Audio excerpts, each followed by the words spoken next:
Bismillahirrahmanirrahim. Assalamualaikum warahmatullahi wabarakatuh. Salam sejahtera buat kita semua. Yang kami hormati teman-teman media cetak maupun elektronik, saya hari ini didampingi oleh Pak Menteri Kesehatan dan Kepala Satgas Penanganan COVID. Hari ini sesudah rapat sidang Kabinet Paripurna, Bapak Presiden memberikan arahan untuk hal-hal berikut, yaitu pertama, melihat daripada perkembangan dari pandemi COVID yang terjadi di dunia, di mana beberapa negara telah melakukan pengetatan mobilitas masyarakat dengan adanya varian baru virus COVID-19 yang cepat menular, sedangkan pemerintah sendiri telah melakukan langkah-langkah pengendalian di Indonesia, antara lain telah menerbitkan kebijakan pengaturan perjalanan WNA ke Indonesia yang seperti diumumkan oleh Ibu Menteri Luar Negeri, antara tanggal 1 sampai 14 Januari 2021.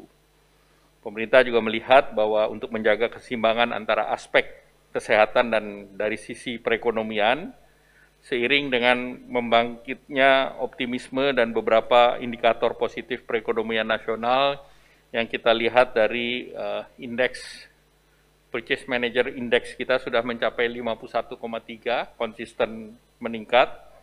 Kemudian nilai tukar rupiah beberapa hari ini meningkat ke 13.899 dan ini lebih tinggi daripada lebih baik daripada pre-COVID di bulan Januari yang lalu, dan kemarin bursa saham juga sudah mencapai 6.105 dan selanjutnya pemerintah juga sedang mempersiapkan pelaksanaan vaksinasi yang ini nanti dijelaskan oleh Pak Menteri Kesehatan yang direncanakan dilakukan pada minggu depan sesudah mendapatkan emergency use authorization dari Badan POM dan juga memenuhi aspek kehalalan dari Majelis Ulama Indonesia.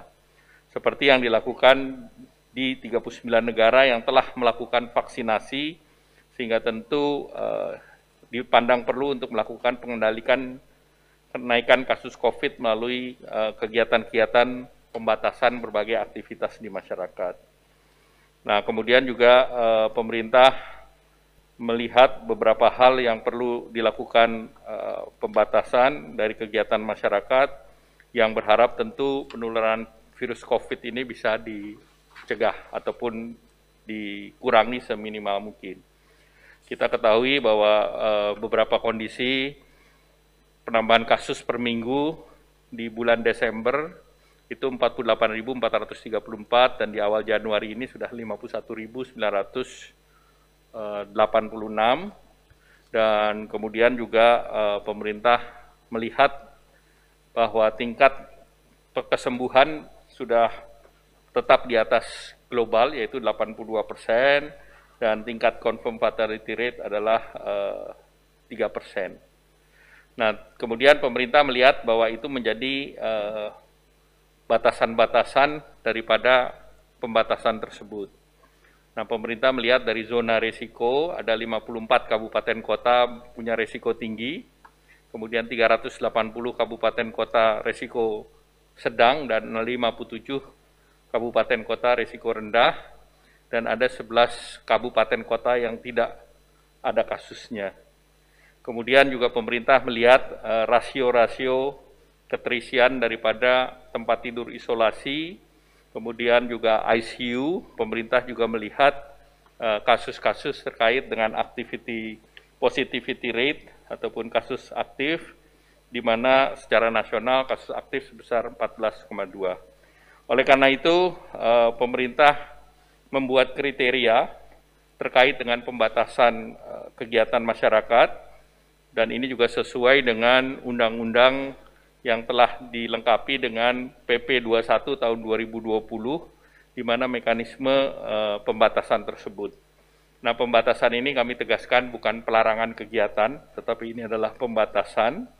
Nah, kriteria yang ditetapkan adalah provinsi, kabupaten, kota yang memenuhi salah satu dari parameter tersebut, yaitu tingkat kematian di atas rata-rata tingkat kematian nasional ataupun 3%, kemudian tingkat kesembuhan di bawah rata-rata tingkat kesembuhan nasional, yaitu 82%.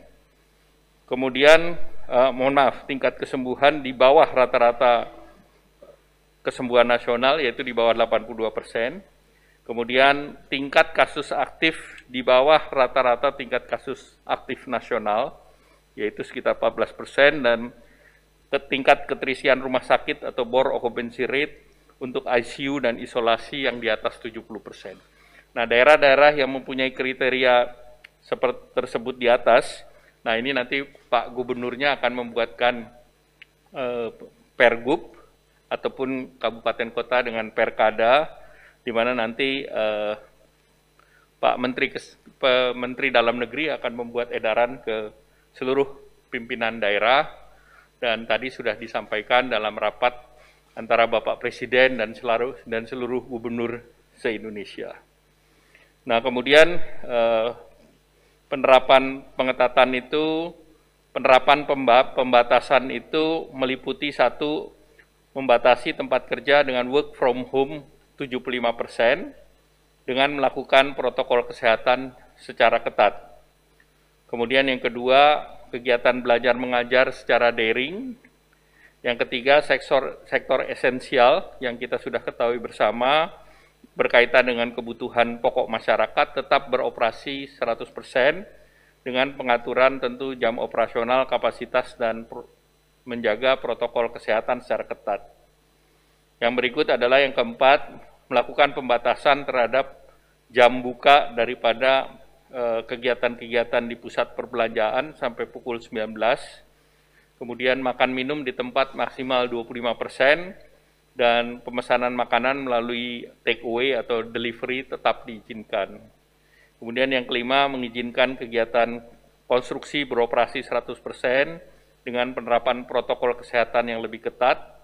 Kemudian mengizinkan tempat ibadah untuk melakukan pembatasan kapasitas sebesar 50% dengan penerapan protokol kesehatan yang lebih ketat. Kemudian fasilitas umum dan kegiatan sosial budaya dihentikan sementara. Kemudian kapasitas dan jam operasional moda transportasi juga diatur. Rate-nya di atas 70%. Untuk Banten, bed occupancy rate di atas 70%.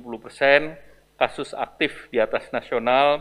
Kesembuhan di bawah nasional. Khusus untuk Banten adalah Kota Tangerang, Kabupaten Tangerang, Kota Tangerang Selatan. Ini adalah Tangerang Raya. Nah, pemerintah mendorong bahwa pembatasan ini dilakukan pada tanggal 11 Januari sampai dengan 25 Januari, dan pemerintah akan terus melakukan evaluasi. Nah, pemerintah akan melakukan pengawasan secara ketat untuk pelaksanaan protokol kesehatan, menjaga jarak, mencuci tangan, memakai masker, dan meningkatkan operasi justisi yang dilaksanakan oleh Satuan Polisi Pamong Praja, aparat kepolisian, dan unsur TNI.